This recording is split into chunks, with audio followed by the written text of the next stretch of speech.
우리 말씀을 함께 보시도록 하겠습니다. 시편 23편 1절에서 6절까지 말씀 함께 보시겠습니다. 시편 23편 1절에서 6절까지 말씀. 시편 23편 1절에서 6절 말씀 다 찾으셨으면 한 절씩 우리 교독하시고 마지막 6절 한 목소리로 합독하시겠습니다. 제가 먼저 봉독합니다. 여호와는 나의 목자시니 내게 부족함이 없으리로다. 그가 나를 푸른 풀밭에 누이시며 쉴만한 물가로 인도하시는도다. 내 영혼을 소생시키시고 자기 이름을 위하여 의의 길로 인도하시는도다. 내가 사망의 음침한 골짜기로 다닐지라도 해를 두려워하지 않을 것은 주께서 나와 함께 하심이라. 주의 지팡이와 막대기가 나를 안위하시나이다. 주께서 내 원수의 목전에서 내게 상을 차려주시고 기름을 내 머리에 부으셨으니 내 잔이 넘치나이다. 내 평생의 선하심과 인자하심이 반드시 나를 따르리니 내가 여호와의 집에 영원히 살리로다. 아멘. 안녕하십니까. 저는 서동희 목사라고 합니다. 국제신도시의 양선마을을 섬기고 있고요. 주중위원회를 또 섬기고 있습니다. 또 주중위원회에서는 특별히 히스 아카데미, 저쪽에 우리 친구들 앉아있는 우리 아이들 제가 또 이렇게 섬기고 또 성경 가르치고 이렇게 하고 있습니다. 또 이렇게 만나 뵙게 돼서 참 반갑고 또 하나님께 감사의 또 감사와 찬양을 올려드립니다. 이따가 말씀드리겠지만 참 이 자리에 다시 설 수 있다는 게 얼마나 또 하나님의 은혜인지에 대해서 또 다시 한번 생각해보는 귀한 시간이어서 저에게는 참 감격스러운 시간인 것 같습니다. 어쨌든 이 말씀의 시간을 통하여서 정말 바라고 원하기는 서동희 목사라는 또 목사 어떤 사람인가 또 이런 알려드리는 것도 중요하지만 또 저의 삶 가운데서 일하신 그 하나님, 이 부족한 종 가운데서 역사하신 그 하나님에 대해서 좀 더 잘 드러내고 특별히 이 자리에서 힘든 분들이 계시거나 요즘 시험에 드신 분들이 있다면 정말 역사하시는 하나님을 들음으로 말미암아 다시 한번 일어설 수 있는 귀한 시간 될 수 있기를 주님의 이름으로 간절히 축복드립니다. 우리 성도님들 질문을 하나 드리겠습니다. 예수님 사랑하십니까? 정말 사랑하십니까? 저는 이 대답, 예수님을 사랑하십니까? 라는 이 질문에 대한 대답, 네, 사랑합니다. 정말 예수님을 죽기까지 사랑합니다. 라는 이 답을 시작으로 제 목회자 인생이 시작이 되었습니다. 저는 그 예수님의 십자가의 그 대속사역, 예수님이 나를 위해서 십자가에서 못 박혀 돌아가셨다. 그리고 죽기까지 사랑해 주시고 또 나의 죽을 때까지 모든 죄를 사해 주셨다라는 이 사실을 대학교 때 깨닫게 되었습니다. 원래 저는 모태신앙으로 태어났습니다. 부모님, 장로님과 권사님 자녀로 태어나서 정말 어쩔 수 없이 교회를 다녔고 질질 끌려다니듯이 교회를 다녔던 저였습니다. 자, 그런데 고등학교 1학년 때 제가 홀로 호주로 유학을 가게 되면서 모든 것이 바뀌게 되었습니다. 정말 강제적으로 교회를 다니던 그때 그 상황에서 이제 부모님 없이 저 혼자서 호주에 있게 되니 어떻겠습니까? 더 열심히 과연 신앙생활을 했을까요? 당연히 제가 원하는 대로, 그때는 뭐 카톡도 없고 핸드폰 영상통화도 없기 때문에 부모님에게 마음대로 거짓말을 하고 이렇게 교회도 땡땡이를 치고 교회도 제대로 나가지 않고 신앙생활을 정말 게으르게 했던 기억이 있습니다. 막말로 날라리 신자의 삶을 저는 한 몇 년 동안 이렇게 열심히 살아봤습니다. 특별히 대학에 가서도 이건 달라질 게 없었습니다. 대학에 가서는 더 자유롭게 부모님에겐 거짓말하고 교회 갔다 왔습니다. 아니면 정말 교회를 가도 잠깐 이렇게 갔다가 목사님이 축도하시기 전에 빨리 도망치는 그 신자의 삶을 제가 이렇게 살아봤습니다. 그렇게 날라리 신자의 삶을 몇 년 하고 나서 저에게 변화가 찾아왔습니다. 대학원 1학년 때였는데요. 그때 제가 이제 좀 더 용돈을 많이 벌자, 부모님이 보내주시는 돈 말고 좀 더 많은 것들을 누리고자 하여서 편의점 알바를 시작하게 되었습니다. 그리고 그때 부모님의 소원 중에 소원이었던 성경을 한번 읽어보자라고 해서 성경 일독을 그때부터 시작을 했습니다. 편의점에서 일을 하며 밤 시간에 되면 새벽 시간에 되면 정말 사람이 없거든요. 그때부터 성경을 천천히 읽기 시작했습니다. 그런데 그때부터 저에게 변화가 일어나기 시작했죠. 성경을 통해서야 이제야 깨닫게 되었습니다. 예수님 믿는 게 과연 이런 거구나. 또 단순하게 또 이런 생각까지 했습니다. 예수님 믿고 사는 것이, 성도의 삶이 정말 이런 것이라면 목사의 삶도 그렇게 나쁘진 않겠다라는 참 단순한 생각을 이렇게 했던 기억이 납니다. 그리고 제 성향상 목회자로 매여 살아야지만 내가 성도로 아마 살아남을 수 있지 않을까, 천국에 갈 수 있지 않을까라는 아주 단순한 생각에 그 목회자의 길을 한번 가보자라고 결단했던 기억이 있습니다.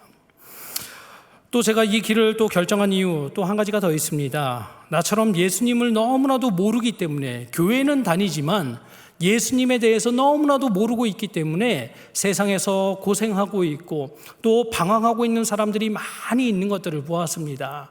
특별히 유학생들, 그리고 이민자의 삶들을 보면서 정말 이 사람들이 예수님이 필요하구나라는 것을 깨닫고 이 사람들을 위해 말씀 전하는 삶을 살아야겠다라고 다짐하여서 이 목회자의 길을 이렇게 시작을 했죠. 그래서 그때부터 저의 한 가지 소원이 있다라고 하면은, 한 가지 소원은 이것입니다. 유명한 목사가 되고 싶지 않습니다. 우리 또 큰 교회의 목사님 되고 싶지는 않습니다. 저의 정말 한 가지 소원이라면 내 일생 정말 주 전에 거하게 하여 주시옵소서라는 시편의 기자 그 고백과 같이 정말 모든 사명을 마치고 나서 하나님 앞에 서는 것, 나를 사랑하시되 죽기까지 사랑하여 주신 그 하나님을 얼굴과 얼굴을 맞대어 보는 것, 그것이 저의 한 가지 소원입니다. 그리고 굳이 또 다른 소원을 한 가지 말하자면 정말 나와 가장 가까운 우리 가족들, 제 아내와 자녀들에게 정말 아빠는 하나님을 정말 사랑했던 사람이야, 이 평가를 받는 것이 저의 소원이었고, 목회를 시작한 16년 이후로 이것은 그렇게 크게 흔들려 본 적은 없었던 것 같습니다. 자, 그런데 성도님들, 이런 굳건한 마음이 있었음에도 불구하고, 하나님을 향한 그 사랑의 마음에 있었음에도 불구하고 참 부끄럽게도 이 마음이 흔들렸던 적이, 정말 크게 흔들렸던 적이 있었습니다. 하나님을 향한 그 사랑의 마음이 언젠가는 불만과 원망의 마음으로 바뀌었고, 하나님을 향한 욕만 하지 않았지, 그 마음이 너무나도 상해서 하나님을 바라보고 싶지도 않다라고 생각했던 적이 있습니다. 그게 언제냐면 바로 작년 2021년도였습니다. 아시는 분들도 계시겠지만 저는 이 호산나 교회의 목사님들, 담임 목사님을 포함한 모든 목사님들이 한 번도 경험해보지 못한 일을 작년에 경험을 했습니다. 2021년도 한 해에 담임 목사로 청빙을 갔다가 그 해에 다시 이 사임하고 이 교회로 돌아오게 되었습니다. 코로나 덕분에 성도님들이 교회를 중간에 못 나오신 분들도 있어서 가끔 저에게 물어보시더라고요. 정말 어디 갔다 오셨어요? 라고 묻는 분들도 계시긴 하더라고요. 그런데 아주 짧은 시간, 6개월이라는 시간 서울에 있는 한 교회에 청빙을 받아서 담임 목사 생활을 하다가 이렇게 다시 돌아오게 되었습니다. 시간이 지금 어느 정도 지났기 때문에, 약 1년이라는 시간이 지났기 때문에 지금에야 사람들 앞에서 이렇게 이야기를 할 수 있고, 지금도 가슴이 좀 떨리긴 하는데 이야기는 할 수 있고 이렇게 아무렇지도 않은 듯 말할 수 있지만, 2021년도는 저에게 있어서 정말 너무나도 힘든 한 해였던 걸로 기억을 합니다. 제가 갔던 그 교회, 오해하지 말고 들으십시오. 그 교회가 나쁜 교회였다라는 것을 말하고 싶지 않습니다. 단 그 서울에 제가 갔던 교회가 가지고 있었던 그 교회가 너무나도 상처가 많았던 교회였기 때문에 꼬이고 꼬인 그 인간관계에서 오는 오해와 또 어려움이 너무나도 많았던 교회였습니다. 사람들이 가지고 있는, 성도님들이 가지고 있는 이 상처 때문에 성도들이 성도를 믿지 못하고 성도들이 목회자를 믿지 못하는 이 상황에서 목회를 시작하는데 서로 신뢰하지 못하고 다투는 상황 가운데 있는데, 그분들의 연약함과 또 내가 가지고 있는 그 연약함이 뒤엉키고 엉키어서, 얽히고 설키어서 정말 너무나도 힘든 상황을 경험을 했었습니다. 교회 상황도 이랬지요. 그리고 작년 한 해 또 어려웠던 게 있습니다. 작년 한 해에만 저희 가정이 이사를 3번을 했습니다. 청빙을 받아서 부산에서 서울로 이동을 했었고요. 사임을 해서 서울에서 부산으로 이동을 했고요. 또 부산에서 계속 살 수 있겠지라고 했는데 집주인이 이제 이사를 들어온다라고 하셔서 또 부산에서 다른 집으로 이사했던 이런 또 기억도 있습니다. 상상만 해도 힘이 빠지는 2021년도 한 해였습니다. 또 그리고 그 중에서도 가장 저를 힘들게 하는 게 무엇이었냐면 하나님이 도무지 이해가 되질 않았던 것. 하나님이 과연 왜 이렇게 일하실까라는 그 사실 때문에 정말 너무나도 어려운 시간들을 보냈습니다. 저는 하나님 잘 알고 있습니다. 신학적으로 잘 알고 있습니다. 성경적으로도 잘 배워서 알고 있습니다. 하나님이 제 삶 가운데 역사하고 계시고 일하시고 계신다는 사실을 머리로는 잘 알고 있고 또 지금까지 겪는 모든 사건과 사고가 하나님의 허용하심 가운데 이루어지고 있다는 사실을 누구보다 잘 알고 있는 사람이고 그것을 열심히 가르쳤던 사람입니다. 욥의 삶 가운데서도 하나님이 그렇게 일하셨고요. 호사야의 삶 가운데서도 에스겔의 삶 가운데서도 우리가 이해할 수 없지만 하나님이 이해할 수 없는 방법으로 일하신다는 사실을 누구보다 잘 알고 가르쳤던 그 사람이 바로 저였습니다. 하지만 그 사건이, 그 일이 저에게 일어나자 제 마음속에 있는 그 하나님을 향한 그 사랑의 마음은 온데간데 사라지고 불평과 불만이 생기기 시작했다라는 것이죠. 약 한 달 전에 제가 떠났던 그 서울의 교회에서 장로님 한 분이 저에게 전화를 주셨습니다. 받을까 말까 고민을 하다가 전화를 받았습니다. 받고 나서 이렇게 통화를 하는데 장로님이 그러시더라고요. 새로운 목사님이 이제 오셔서 많이 정리가 됐고 이제 교회가 참 기쁘게 행복하게 잘 진행되고 있다, 이루어지고 있다라는 것을 소식을 저에게 전해주셨습니다.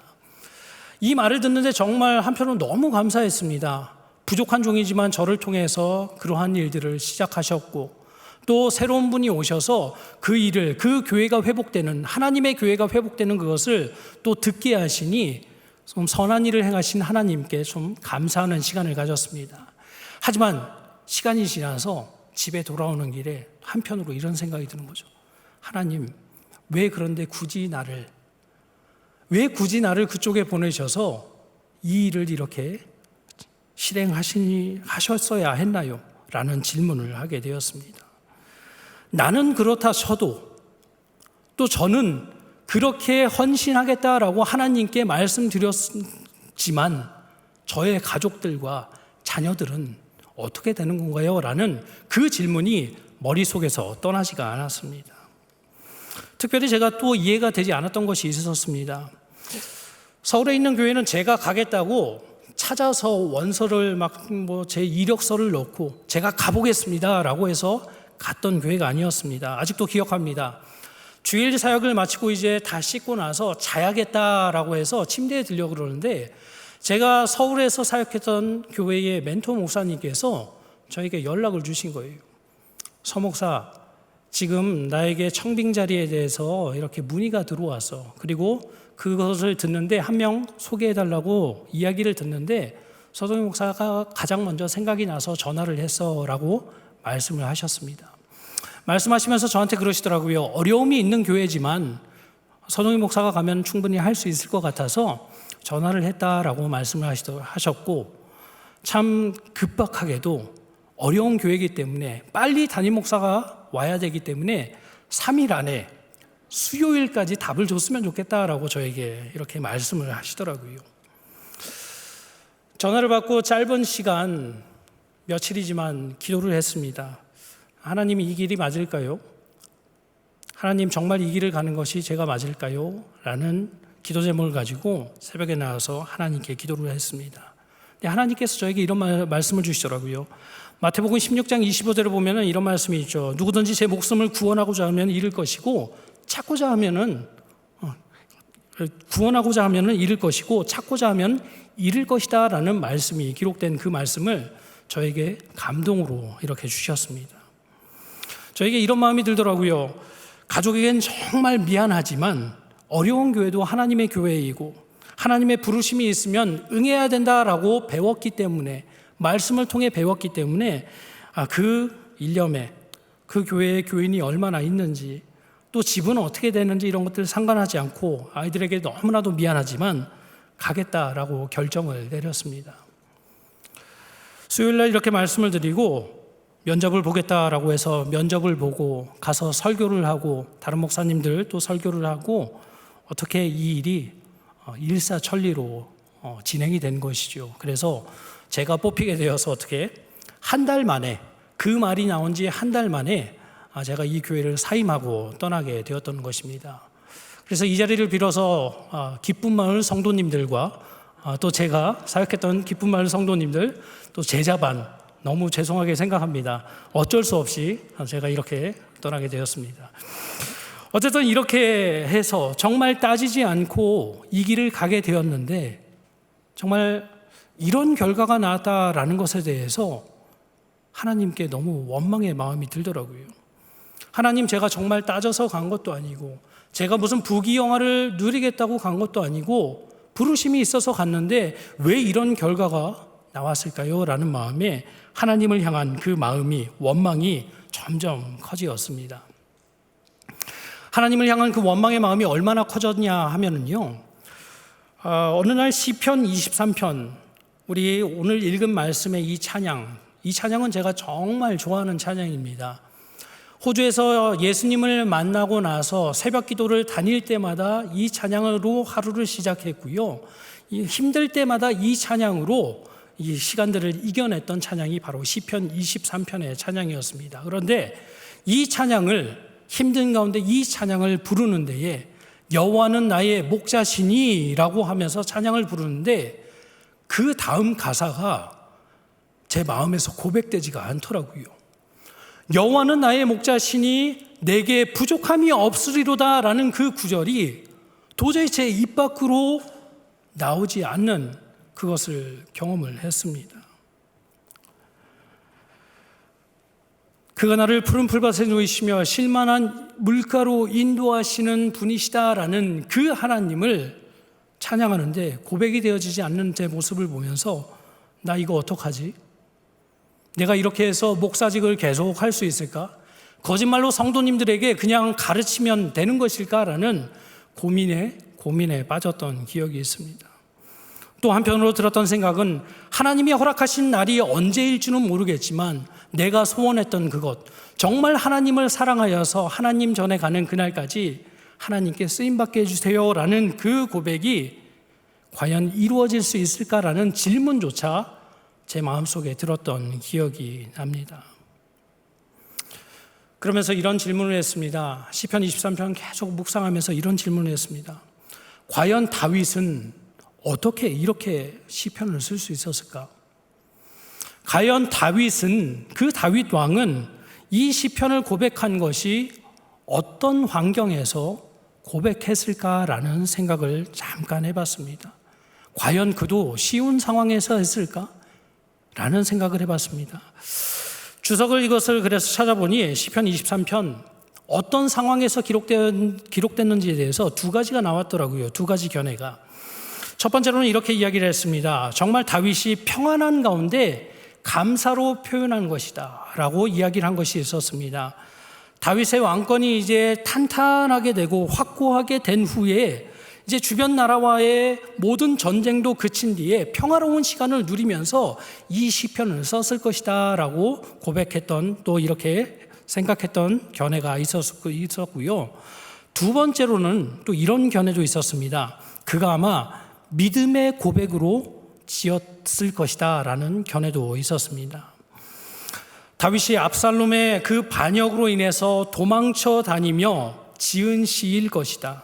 주변 사람들이 모두 떠나가고 또 가족마저 그를 배신하고 너무나도 어려운 그 시기에 하나님은 이런 분이시야, 하나님은 이렇게 일하실 것이야 라는 그 고백으로 지은 시가 바로 시편 23편일 것이다 라고 한 이러한 견해들이 있었습니다. 모르겠습니다. 정확한 배경은 어떤 것인지 모르겠습니다. 하지만 무엇으로 해석해도 확실한 것 하나가 있었습니다. 무엇이냐면 다윗은 그렇게 지속적으로 큰 어려움을 겪었음에도 불구하고 다른 사람들과 비교할 수 없는, 또 여기 서 있는 저와도 비교할 수는 없는 큰 어려움을 겪었었던 그였지만 그럼에도 불구하고 여호와는 나의 목자시니 내게 부족함이 없으리로다 라고 고백했던 것입니다. 감사, 찬양과 믿음의 고백을 드렸다라는 것이죠. 어떻게 이 일이 가능했을까요? 며칠을 고민하고 묵상해 보는데 저에게 이런 답이 떠올랐습니다. 다윗은 정말 하나님이 일하고 계심을 경험적으로 알고 있었다라는 것에 대해서 생각을 해봤습니다. 하나님의 일하고 계심을 경험적으로 알고 있었던 사람이었구나라는 것을 깨달아 봤습니다. 다윗은 지식으로만 하나님을 만났었던 사람은 확실히 아닙니다. 머리로 알았던 사람도 아니고요, 책으로 하나님을 알았던 사람은 더더욱 아니었습니다. 그는 그 이유는 다 알 수 없지만, 하나님이 왜 이렇게 일하시는지에 대해서 정확하게 알 수는 없지만, 어제도 일하시는 그 하나님이 지금도 일하고 계시며, 지금도 일하고 계시는 그 하나님이 앞으로도 동일하게 일하실 것이라는 그 사실을 경험으로 알고 있었기 때문에 지금 이러한 어려움이 있다 할지라도 하나님께 감사함으로 여호와는 나의 목자시니 내게 부족함이 없으리로다 라고 고백했다라는 것이죠. 물론 다윗도 처음부터 이것이 가능하지 않았을 것입니다. 처음에는 저처럼 불평불만을 했겠죠. 왜 하나님 저에게 이런 일이 일어납니까? 내가 그렇게 잘못했습니까? 왜 사람들이 나를 이렇게 미워합니까? 왜 사울 왕이 저렇게 미치광이처럼 나를 쫓아옵니까? 라고 불평불만을 했을 것입니다. 하지만 살아계신 하나님, 그럼에도 불구하고 건져주시는 하나님을 날마다 경험하면서 나중에 비로소 이런 고백이 가능했다는 것이죠. 여호와는 나의 목자시니 정말 부족함이 없네요 라는 고백이 가능했다라는 것입니다. 정말로 그렇습니다. 시편의 시편 23편, 다윗의 시편을 한번 보십시오. 그의 삶이 정말 고스란히 들어가 있는 것을 볼 수가 있습니다. 2절 말씀을 보면 이렇게 되어 있습니다. 그가 나를 푸른 풀밭에 누이시며 쉴만한 물가로 인도하시는도다 라고 이야기를 합니다. 혹자는 해석하기를 이렇게 해석합니다. 이스라엘의 목축업이 발달해 있었기 때문에 아마 사람들이 잘 이해할 수 있도록 그 주변의 것들 이해할 수 있도록 그 비유로, 양의 비유로 이것을 설명했을 것이다 라고 해석하시는 분들도 있는 것 같습니다. 그런데 제 생각은 그렇지가 않습니다. 정말 그 하나님, 그가 양을 치기부터 지금까지 인도하신 그 하나님을 경험하고 날마다 경험했었기 때문에 경험에서 우러나오는 고백이 바로 2절의 고백이라는 것이죠. 이뿐만이 아닙니다. 4절 말씀, 사망의 음침한 골짜기로 다닐지라도 해를 두려워하지 않을 것은 주께서 나와 함께 하심이라 라는 고백이 과연 어디서 나온 것 같습니까? 이스라엘의 광야에 골짜기가 많아서 그럴까요? 아니죠. 다윗은 그렇게 도망쳐 다니면서, 골짜기로 도망쳐 다니면서, 광야로 도망쳐 다니면서 그 골짜기를 다니면서 그럼에도 불구하고 일하시고 역사하시고 구원하신 그 하나님을 경험했기 때문에 지금 그가 그렇게 구원하셨던 그 하나님이 지금도 나를 구원할 것이며 앞으로도 구원하실 것이라고 지금 고백하고 있다라는 것입니다. 5절 말씀도 그렇습니다. 주께서 내 원수의 목전에서 내게 상을 차려주시고 기름을 내 머리에 부으셨으니, 이제는 아시겠죠? 원수를 자기의 힘으로 처단하지 아니하고 사울을 죽일 수 있는 그 원수를 처단할 수 있는 기회가 있었음에도 불구하고 하나님의 손에 맡겨드렸을 때에 일하시는 하나님, 그 하나님을 그가 경험했기 때문에 지금 이렇게 시편 23편의 고백을 지금 하나님께 사람들 앞에서 고백하고 있는 것입니다. 여호와는 나의 목자시니 정말 부족함이 없었고 부족함이 지금도 없고 앞으로도 없을 것이야 라고 고백하고 있다라는 것입니다. 다윗은 정말 자신의 삶 가운데 정말 살아서 역사하시고 정말 일하시는 그 하나님을 경험해서 알았기 때문에 그러한 어려움 가운데 있다 하더라도 흔들리지 않고 하나님을 붙잡고 이 시편을 적었다라는 것입니다. 이 말씀을 준비하는데, 이 말씀을 계속해서 묵상하면서 준비하는데 성령 하나님이 저에게 그런 감동을 주셨습니다. 동희야, 너는 어떠니? 너는 더 많은 증거가 정말 필요하니? 라는 음성을 저에게 이렇게 주셨습니다. 정말 너의 삶 가운데 많은 것들로 역사했잖아. 또 살아계신 하나님을 너가 경험했잖아. 그런데 너 더 많은 것들이 필요하니? 라는 음성이 제 마음속에 잠시 이렇게 스쳤던 기억이 납니다. 말씀을 준비하는데 정말 그랬습니다. 제 삶은 하나님의 살아계심, 그것을 증거하기에 정말 최적화가 되어 있던 것을 제가 다시 한번 발견했습니다. 다윗 정도는 아닙니다. 다윗 정도로 정말 생명의 위협을 느끼거나 그런 적은 없습니다. 그렇지만 저의 삶을 정말 돌아보니 하나님께서 정말 살아서 역사하시며 정말 나를 사랑해 주셨구나라는 것에 대해서 다시 생각해 볼 수가 있었습니다. 몇 가지 제가 간증을 드리도록 하겠습니다. 저에겐 두 자녀가 있습니다. 6학년 아들과 중학교 2학년 딸이 있습니다. 두 자녀는 정말 저에게 주신 가장 큰 선물입니다. 너무나도 소중한 존재이고요. 정말 무엇과도 바꿀 수 없는 선물이 자녀인 것 같습니다. 자, 그런데 두 자녀를 정말 동일하게 사랑하고 정말 똑같이 사랑합니다. 그런데 그 중에서도 첫째 딸이라서가 아니라 딸 이름을 말하지 않겠습니다. 딸을 정말 너무 사랑합니다. 저기 앉아 있어서 말할 수가 없네요. 딸은 저에게 너무나도 소중한 존재입니다. 딸의 태명은 기쁨이었습니다. 기쁨이.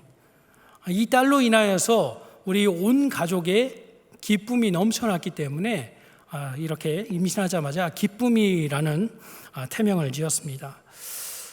저는 군 입대를 30살에 했습니다. 좀 늦게 했죠. 유학 시절이 점점 그게 길어지면서 이렇게 군대에 들어가는 것을 계속 연기를 했습니다.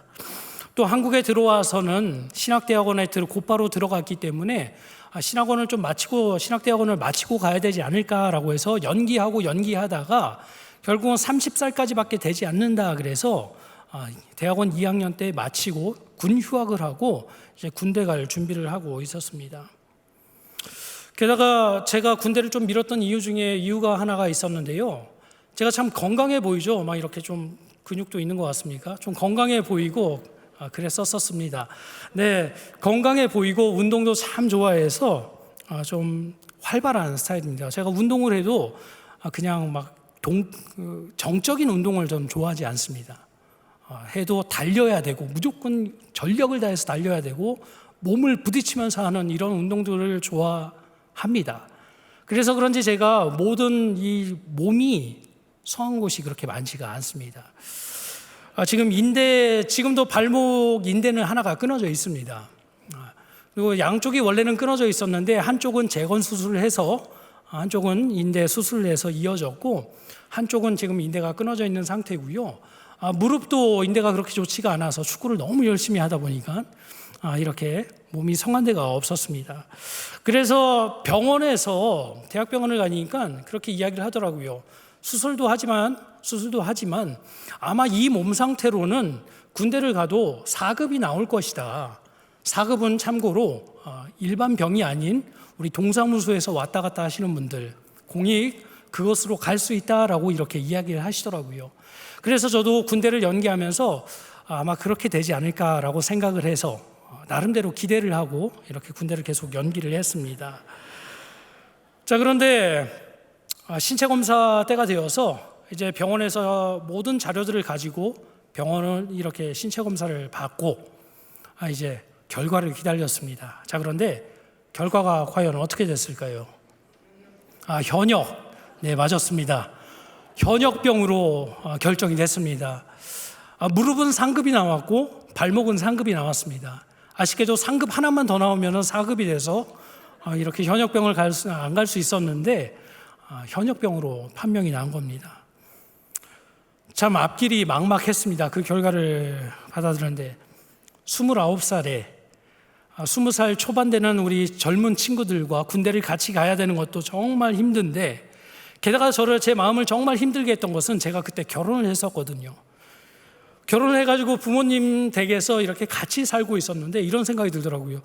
집사람 두고 그러면 2년 동안 어떻게 다녀오지? 라는 막막한 생각이 들었습니다. 또 제 마음을 부모님들 아시는지 이대로는 내 아들 못 보낸다, 현역병으로 보낼 수 없다라고 하셔서 부모님은 또 무엇을 하셨냐면 나라를 상대로, 병무청을 상대로 행정소송까지 하셨습니다. 자, 그런데 어떻게 됐는지 아시겠나요? 행정소송조차 패소를 하게 되었습니다. 현역병으로 가야 된다, 건강한 편이다 라는 평이 나왔습니다. 결과를 딱 받아 듣는데 온 가족이, 저를 포함한 온 가족, 집사람은 뭐 더 할 것도 없겠죠. 집사람과 저희 부모님이 다 정말 침울함에 빠졌습니다. 세상이 무너진 것 같은 그 집 분위기, 도저히 있을 수가 없는 그 집 분위기 가운데 정말 쉽지 않은 시간을 보냈습니다. 자, 그런데 그러한 상황, 절망 가운데 빠져 있었던 저희에게 정말 놀라운 일이 벌어졌습니다. 그 결과가 나온 다음 날 아침에 집사람이 저를 갑자기 깨우는 겁니다. 여보 빨리 일어나봐 라고 하면서 깨우는 겁니다. 그런데 임신 테스트기를 딱 보여주더라고요. 결혼 6개월 차가 됐는데 여보 드디어 애가 생겼어 라고 하면서 딱 보여주는 거예요. 그걸 보는데 한편으로 너무 감사했습니다. 감사하네, 그래도 군대 간 사이에 집사람하고 아이하고 같이 있겠네 라는 생각에 감사하네 라는 또 생각을 한편으로 했습니다. 하나님이 주신 선물이구나 라고 해서 기쁨으로 지어야겠다라고 이야기를 했습니다. 그런데 놀라운 일은 거기서 마치지가 않았습니다. 그 소식을 듣고 아침에 이제 TV를 켜서 뉴스를 딱 보는데 뉴스 아래 자막에 이러한 자막이 쫙 지나가더라고요. 아래쪽에 내년부터 결혼한 유자녀 병사는 상근예비역으로 복무할 수 있게 되었다라고 쫙 이렇게 지나가더라고요. 거짓말 같죠. 정말 거짓말 같습니다.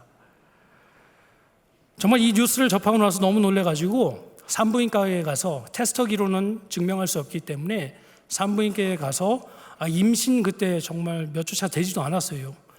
몇 주 차입니다. 정말 사진 보니까 점처럼 이 아기 집만 나온 상태가 딱 찍혀 있더라고요. 그 사진을 들고 병무청에 가면은 아기 나올 때까지는, 출산까지는 연기를 해준다라고 합니다. 그래서 군대 연기를 하고 입대 연기를 해서 내년으로 넘어가게 되었고, 그리고 내년으로 넘어갔기 때문에 상근예비역으로 제가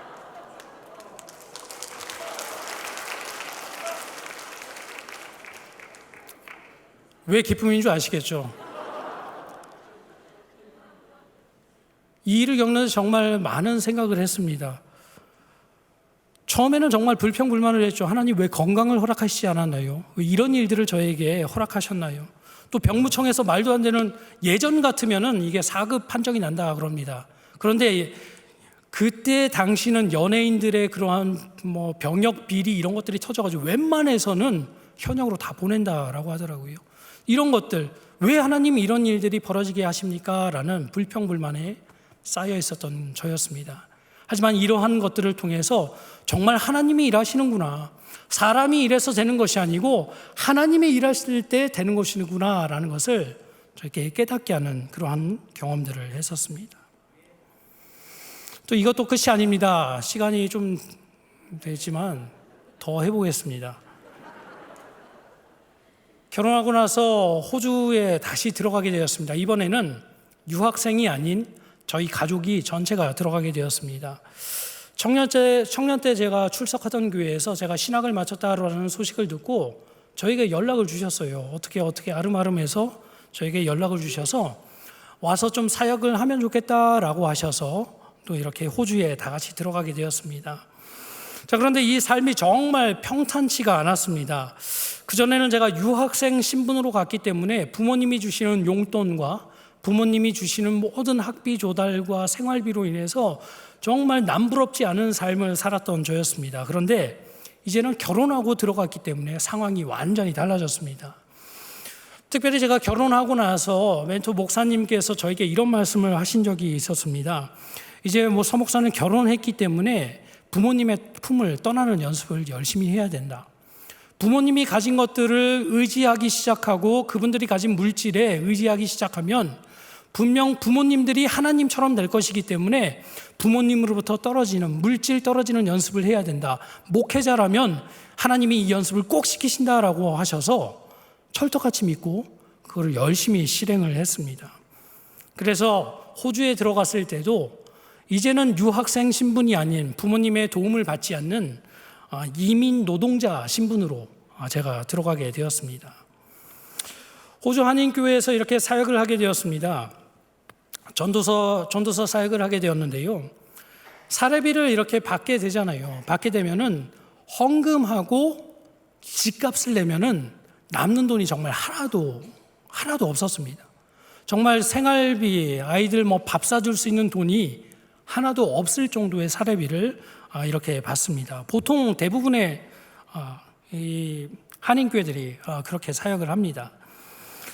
또 특별히 들어갈 때 여행 비자로 들어가서 3개월 동안 생활을 했기 때문에 아이들은 학교에도 갈 수 없고 3개월 동안 집에서 계속 저희와 붙어서 생활을 해야 되는 그러한 생활을 시작을 했습니다. 이 부모로서 또 가장으로서 책임감이 너무 크잖아요. 그래서 제가 무엇을 했냐면 정말 닥치는 대로 아르바이트를 시작을 했습니다. 처음 제가 시작했던 알바는 부잣집, 정말 넓은, 우리나라에서 생각하는 그런 부잣집이 아니라 정말 넓은 부잣집에 가가지고 가드닝 하는 거, 그 집을 팔기 전에 이제 그 집을 다 수리해가지고 파는 그러한 알바를 했습니다. 그래서 가가지고 가드닝하고 다 뽑고 뿌리채 뽑고 나무 뽑고 청소하고 또 넓은 그 잔디에 가서 쪼그려 앉아가지고 클로버 따기 이런 것들. 그래서 클로버를 지금도 네잎클로버도 싫어합니다. 정원 알바를 이렇게 시작을 했습니다. 아침부터 한 2-3시까지 이렇게 진행을 해서 돈을 벌었고요. 또 그걸로는 모자라서 또 식당에 가서 알바를 했습니다. 설거지, 서빙 이런 것들을 했고, 저녁이 되면은 이제 오피스 청소 이런 것들이 있습니다. 그쪽에 가서 이제 새벽까지 청소하는 일들을 이렇게 했고, 주말에는 사역하는 일들 이런 것들을 몇 개월간 진행을 했습니다. 이렇게 몇 개월 일을 했더니 어떻게 됐을까요? 돈은 어느 정도 모이더라고요. 생활할 수 있는 정도가 되고 아이들 학교를 보내고 또 학원을 보낼 수 있을 정도가 되지 않을까라는 생각이, 외식도 할 수 있을 정도가 이렇게 되었습니다. 자, 그런데 참 하늘도 무심하시죠. 건강에 문제가 생기기 시작했습니다. 퀸지라는 병에 걸렸습니다. 한국말로 찾아보니까 이렇게 돼요. 편도주의 구름집, 편도농양이더라고요. 그러니까 식도 뒤에, 이쪽 뒤에 보면은 편도라는 게 있잖아요. 이쪽 뒤에 고름집이 너무 크게 생겨가지고 식도 반 정도를 막는 병에 걸렸습니다. 그래서 고름이 너무 차가지고 침도 삼킬 수 없고 말도 할 수 없고 또 밥을 먹을 수 없는 이런 상태가 된 것입니다. 병원을 빨리 이 정도 되면은 빨리 가서 진단을 받고 치료를 받아야 되잖아요. 성도님들 아시죠? 이민 노동자의 고충을 혹시 아십니까? 이민 노동자는 의료보험이 없습니다. 네. 의료보험은 보통 한인교회들은 비자 발급을 위해서 6개월 정도는 교회에서 의료보험을 내줍니다. 하지만 그 뒤에는 개인이 알아서 돈을 벌어서 내는 그런 계약이 되어 있었기 때문에 하루하루 먹고 살기도 힘든데 무슨 의료보험까지 내라는 생각에 6개월 지난 다음에 의료보험을 내지 않고 있었습니다. 한국이야 보험비가 정말 싸서 그렇지, 의료비가 싸서 그렇지, 호주나 미국 같은 데는 장난이 아닙니다. 한번 가면은 그 깨지는 돈이 어마어마하게 하기 때문에 끝까지 참고 견디었습니다. 하지만 참고 견디다가 결국 이 퀸즈라는 게 터지게 되었고, 심해져서 응급실에 가게 되었고, 또 대학 병원에 이틀 동안 입원하게 되었습니다. 병원에 누워있는데 무슨 생각이 들었는 줄 아시나요? 빨리 나았으면 좋겠다 이런 생각이 아니라, 어떡하지? 이 병원비 어떡하지? 큰일 났네? 이틀 한 입원하면 몇천 불 나오거든요. 몇백만 원이 나오거든요. 화로 다 나야 망하게 되었도다 라고 하면서 큰일 났다. 지금까지 번 돈 정말 다 날아가게 생겼구나 라는 생각을 하면서 이렇게 누워 있었습니다. 이틀이 지난 뒤에 퇴원을 하고 그 리시트를 받는데, 병원의 리시트를 받는데, 아니나 다를까 병원비가 6,000불에서 7,000불 사이가 나온 겁니다. 우리나라 돈으로 한 600~700만 원 정도가 나온 거죠. 한국으로 돌아가야겠다. 어떡하지? 도저히 못 살겠다라는 생각에 정말 고민을 했습니다. 자, 그런데 이러한 상황 가운데서도 정말 또 놀라운 일이 벌어졌습니다. 상상도 못할 그 일이 벌어졌습니다. 무엇이냐면, 그 당시 제가 사역했던 교회에서 회계를 담당하고 있었던 그 집사님이 원래는 6개월 보험을 내주고 그거를 끊었어야 됐는데, 자동이체를 끊었어야 됐는데, 이분이 실수로 그것을 계속 내주고 계셨던 거예요.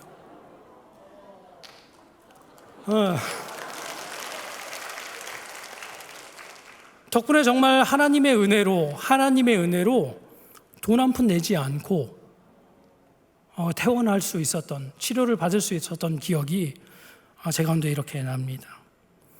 이 일을 겪으면 정말 하나님은 실수를 통해서도 일하시는 분이시구나, 사람의 연약함을 통해서도 일하시는 분이 하나님이시구나라는 것을 깨달았고, 정말 하나님이 돈 몇 푼이 아닌 하나님을 내가 더 붙잡아야겠다라는 것을 깨달았던 계기가 되었던 그러한 경험이 생각이 났습니다. 이런저런 기억을 더듬으며 생각이 들었습니다. 맞아, 여호와는 나의 목자시니 내게 부족함이 없어서. 지금은 내게 부족한 것처럼 보이지만 여호와는 나의 목자시니 내게 부족함이 한 번도 없었구나. 지금도 없을 것이며 앞으로도 없을 것이구나라는 그 생각이 제 마음속을 스치고 지나갔습니다. 이 자리에 계신 성도님들, 모르겠습니다. 저보다 많은 큰 어려움 가운데 있는 분들이 분명히 계실 줄로 믿습니다. 제가 겪은 이러한 어려움들은 정말 성도님들이 겪는 어려움에 비하면 아무것도 아니다라는 그러한 생각이 들 정도의 고통 가운데 계신 분들이 있음을 압니다. 가끔은 신방기록 보면서 내가 이 상황이었으면 과연 살 수 있었을까? 내가 예수님을 여전히 나의 구주라고 고백할 수 있을까라고 생각이 들 정도로 어려움 가운데 있는 분들이 있는 것들을 봅니다. 하나님이 정말 나에게 왜 이러실까? 하나님이 살아계신다면 왜 나에게 이런 일이 일어나도록 허용하실까라고 질문이 드는 분들이 분명히 이 자리에 계실 수 있을 줄로 믿습니다. 무엇보다 그분들에게 말씀드리고 싶습니다. 정말 수고하고 계십니다. 정말 하나님을 붙잡고 계시는 것 정말 수고하고 계시고 잘하고 계시다라는 것을 말씀드리고 싶습니다. 그리고 제가 이 짧은 경험과 또 짧은 지식으로 성도님들께 권면하고 싶은 것은, 여호와는 나의 목자시니 내게 부족함이 없으시다라는 그 고백이 우리 가운데 있기를 주님의 이름으로 간절히 축복드립니다. 왜냐하면 우리가 믿고 있는 그 하나님은 아브라함의 하나님이요, 이삭의 하나님이요, 야곱의 하나님이요, 모세의 하나님이요, 다윗의 하나님이며 또 동시에 나의 하나님이시기 때문입니다. 정말 다윗과 같이, 아브라함과 이삭과 야곱과 같이, 모세와 같이, 다윗과 같이 정말 이해할 수 없는 상황에 우리가 있다 할지라도 그들의 삶 가운데 역사하셨던 그 하나님이 우리가 믿고 있는 그 하나님이시기 때문에 우리가 그 하나님의 거대한 그 계획 가운데, 뜻 가운데 있기 때문에 그럼에도 불구하고 여호와는 나의 목자시니 내게 부족함이 없으리로다 라고 고백할 수 있다라는 것입니다. 비록 우리의 얕은 지식으로는 이해할 수 없지만 하나님이 분명히 일하시고 계시기 때문입니다. 생각을 해보십시오. 예수님이 이 땅에 내려오셔서 누가 십자가에 죽을 것이라고 누가 상상이나 했겠습니까? 하나님의 그 독생자 예수님께서 이 땅에 돌아가심으로써 우리의 구원을 이루실 것이라고 과연 누가 상상을 했을까요? 아무도 상상할 수 없었습니다. 무슨 뜻입니까? 하나님의 뜻은 정말 우리가 헤아릴 수 없을 정도로 오묘하며 하나님의 그 일하심은 우리의 생각을 뛰어넘는 그러한 하나님의 일하심이다라는 것을 성경을 통해서, 성경의 수없이 많은 인물들을 통해서 우리에게 말씀하고 있다는 것입니다. 이 자리에 계신 성도님들, 정말 이해할 수 없는, 하나님의 일하심을 이해할 수 없는 분들이 계실 것입니다. 하지만 이 하나님을 붙드시길 주님의 이름으로 간절히 축복드립니다. 그 삶 가운데, 다윗의 삶 가운데 역사하셨던 그 하나님, 그 하나님이 나의 하나님이시기 때문에 다윗이 고백했던 그 시편 23편의 그 모든 고백이 여호와는 나의 목자시니라는 그 대목에서 멈추는 한이 있더라도 하나님께 다시 한번 나아가서 고백할 수 있는 그러한 고백이 우리 가운데 있어야 한다는 것입니다. 성도님들, 정말 쉽지 않은 삶 가운데 살고 있습니다. 코로나라는 상황도 그렇고 시대 상황이 이 말세의 시간 가운데 신앙을 지키며 살아가는 것이 정말 쉽지가 않습니다. 수없이 많은 사람들을 바라보면서 상대적인 박탈감을 느끼며 정말 이렇게 사는 것이 맞나? 하나님은 왜 나에게 이렇게 행동하시지? 않은 생각을 할 수도 있는 것이 우리의 삶입니다. 하지만 그럼에도 불구하고 여호와는 나의 목자시니 내게 부족함이 없으리로다 라는 고백이 우리 가운데 넘쳐나길 다시 한번 소원드립니다. 말씀을 묵상하며 찬양을 부르는데 너무나도 은혜가 되는 찬양이 있었습니다. 가사가 이런 가사가 있더라고요. 내 안의 한계를 넘어라는 찬양인데요, 제가 한번 읽어드리겠습니다. 주께서 주신 모든 시간 헛된 것이 없네. 그 어느 것도 주의 뜻 알기 어려워도 이유 있음을 알기 원하네. 나의 모든 걸음이 주님 안에 있기에 주의 이야기가 되네. 내 안의 한계를 넘어 일하시는 주님, 주의 크신 주의 은혜 내 삶을 이끄시네. 인생과 처음과 끝을 주관하시니 내 모든 삶을 주님께 맡겨드린다라고 고백을 합니다. 저는 이 찬양을 하는데 이 부분, 인생과 처음의 끝을 주관하시는 주님, 인생의 처음과 끝을 주관하시는 주님, 정말 그 삶 가운데 어떠한 일이 일어나는지, 왜 일어나는지 알지 못하지만 나의 처음과 끝을 주관하시며 그 가운데 역사하시는 하나님의 이야기를 만드시는 하나님을 묵상하는데 눈물이 끊이지가 않았습니다. 성도님들, 이 찬양을 함께 부르시면서 정말 믿음의 고백을 드릴 수 있길 원합니다. 알지 못하지만, 그의 뜻은 다 알지 못하지만 우리 가운데 그 일을, 하나님의 큰 일을 행하고 계시는 그 하나님을 생각하며 믿음의 고백을 드리는 시간을 갖도록 하겠습니다. 함께 찬양하겠습니다.